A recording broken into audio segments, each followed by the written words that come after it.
Your agenda. I'm here to make an announcement tonight. There's been a lot of rumors going around about my political future. I'm here to announce that I'm going to be entering the primary for the sheriff's office in May.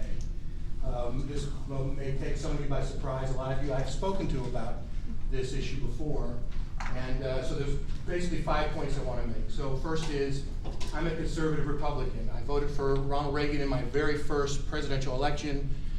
And I voted and supported only and exclusively conservative Republicans. And when I say conservatives, I mean the people that embrace the values that I do: lower taxes, smaller government, individual responsibility, and the right to life for all human beings.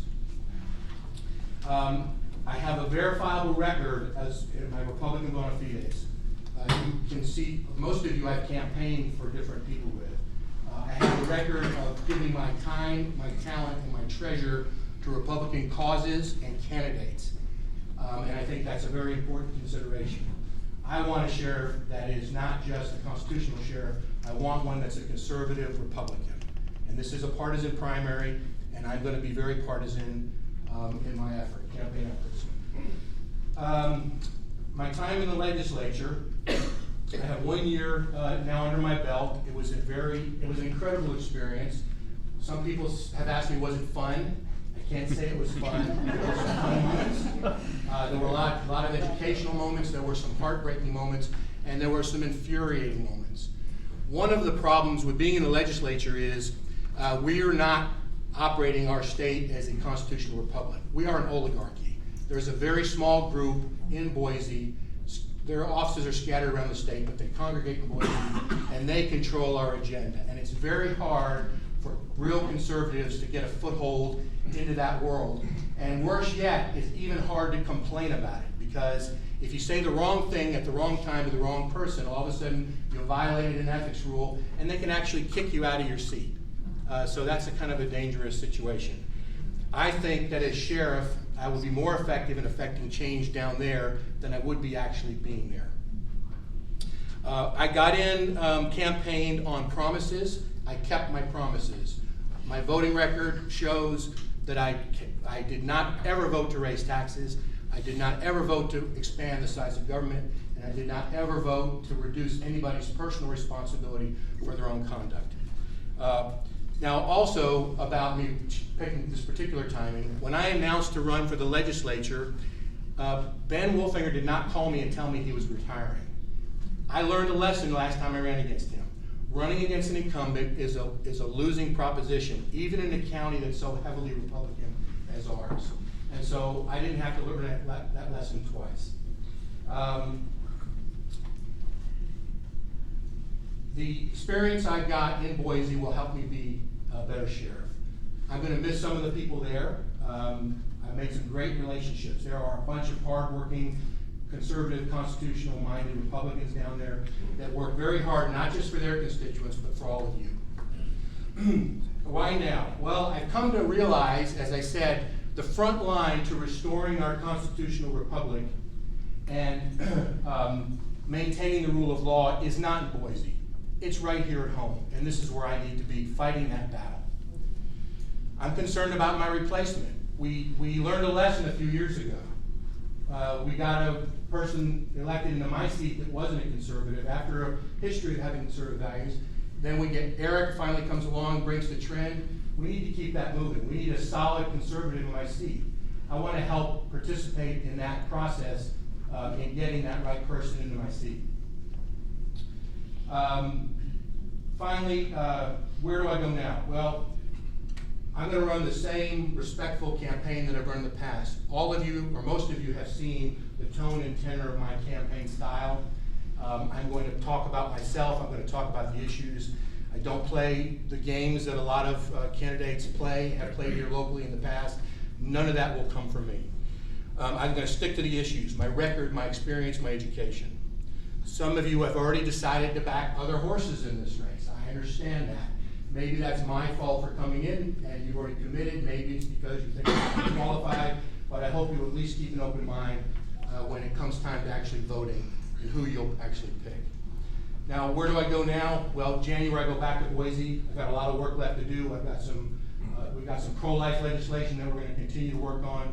I have some tax reform measures that I even consulted with the governor over. He thought they might be viable.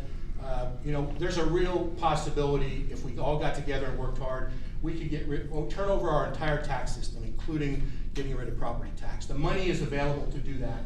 Have a fair system that benefits everybody.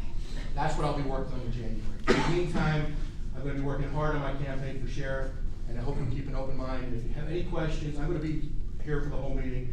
Happy to talk to anybody afterwards, but please contact me if you have any questions or concerns, and I'm more than happy to answer them.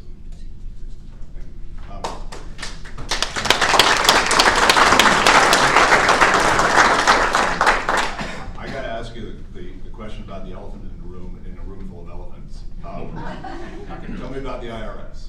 The IRS. I have been very publicly vocal about my opinions of the IRS. The IRS is a criminal organization, and they're the biggest bully in America. And if there's anybody that disagrees with me on that, you've been living under a rock. When a bully comes and knocks on my door, I don't retreat, I don't surrender, I don't cower in the corner. I get up and hit him squarely in the nose, and that's what I've been doing since this whole thing was announced. I will be absolutely vindicated when this is over. The IRS made up every single allegation against me. They are not true. We have evidence to prove it, and the case will either be dismissed, or if it ultimately goes to trial, I'll be acquitted. But I'm not going to surrender and put my life on hold for those bullies. John,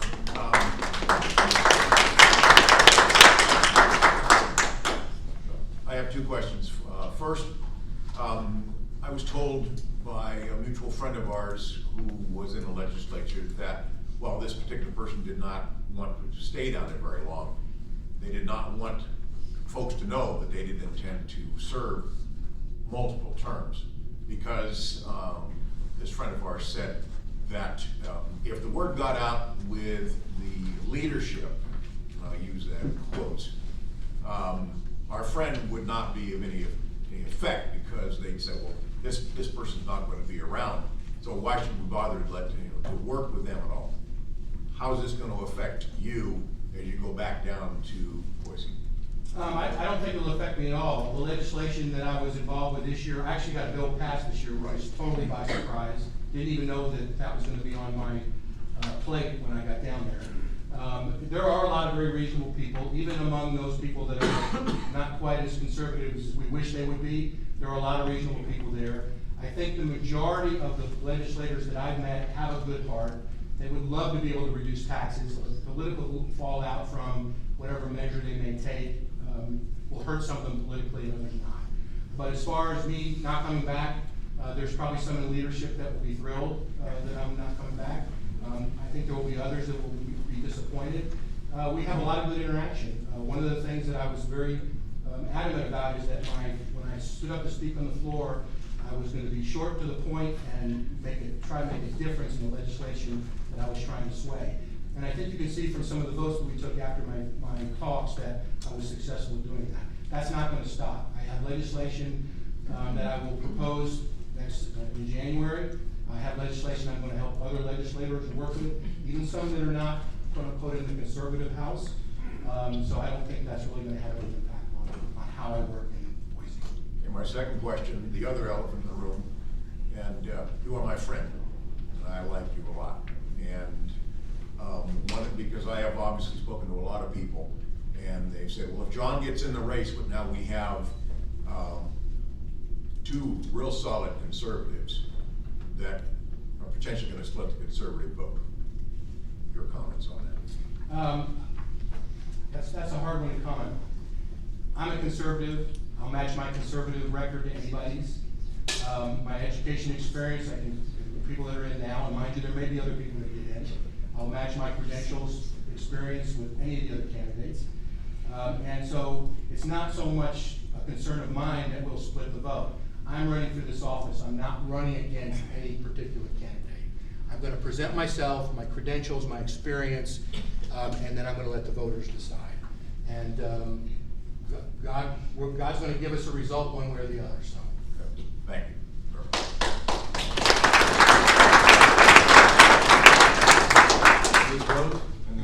John, I've spent a couple actually visiting with Josh Tewalt, the corrections director, and I'm gonna ask him about the $12 million that was allocated to build that prison release facility in our county, which I am adamantly against and fighting hard against. He said that every single one of our legislators voted in favor of that. Is that true? I don't know, because there were very few spending bills that I voted for. So I'd have to know the bill number. Okay. There's a record if I voted for it. He's gonna send me that information. I don't have it right now. Okay, thank you. Mr. Rasmussen and Mr. Brewer. I believe you're making an announcement tonight. You know, as a lawyer, not an Idaho lawyer, but as a lawyer, I should be able to look the statutes up, but I failed to do that before I got here.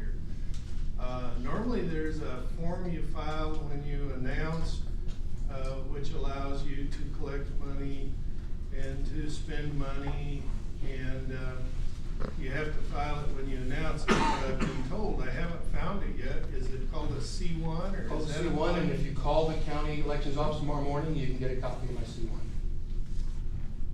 I mean, is it on file now? No, You're announcing before you file this? absolutely. Can't spend any money or collect any money before I announce. I certainly can announce what my intentions are. So you should actually read that statute. That's a Well, very. I haven't read it yet, but I have. Okay. It's not even in the Idaho bar. What? You're not even in the Excuse me, Idaho bar. Mr. Thompson. Mr. Brewer. Yes. Tell me, Rick, do you have any recollection of voting for the corrections facility here at the 12 million at all? I don't. You don't remember voting for that? I do not remember voting for it, whether I did or didn't. I need to know the bill number, and I have to look at the record myself. We voted on so much legislation. I did read every bill that I voted on, so if I didn't read it, I voted no. If I read the bill and voted yes, there'll be a record. Okay, well, in reference to the seat of sheriff's office, it is, in my opinion, the most powerful law enforcement position in the country because it is an elected position.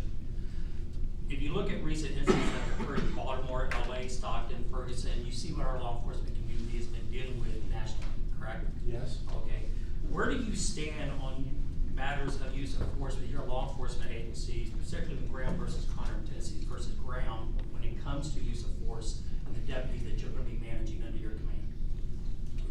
I can teach an 8-hour class on the use of force. I'm a Okay. certified Texas law enforcement instructor. Okay. For years, I taught use of force in defensive tactics. So Okay. if you have a specific question, it'd be a lot easier for me to answer something specific. Where do You do not have 8 hours. Where do you stand though with your deputies when it comes to use of force on those matters? Where do you, in reference to anything going on with the use of force, specifically deadly force in our country, and these are, where would you stand, for instance, with incidents involving officers in Baltimore or Stockton, California? I mean, what is your opinion on that? You know, it would be very unfair for me to try to comment or criticize officers from other agencies and other states unless you give me a specific incident and recite the facts to me. And I'm very happy to give an opinion on that. I've often been called to do that as an expert. Okay. And so that's very important. But just to comment generally, I don't know specifically which incidents that you're referring to. Are you interested in, say, Washington, California's move towards viewing objective reasonableness versus changing it to a more reviewed standard based on legislative enactment than it is on case law? If we ever take the reasonableness standard away from peace officers as a tool, we're doomed. That's what I was, okay. Peace officers have got to be able to use their discretion, and the reasonable standard helps them exercise that discretion. Thank you. If it's legislative, they'll stop doing their jobs. Thank you.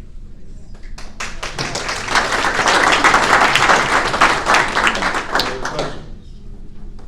Seeing none? Thank you, John, I appreciate it. Oh, I'm sorry, Derek. It's not a question. I just want to say, you have done a fabulous job, and you're going to be missed down there. Thank you. And I do consider you my friend. Thank you. I'm gonna miss a lot of them. You know, Ron, you know, is my buddy. He's just down the hall from me. So, best chairman of any committee in the state of Idaho.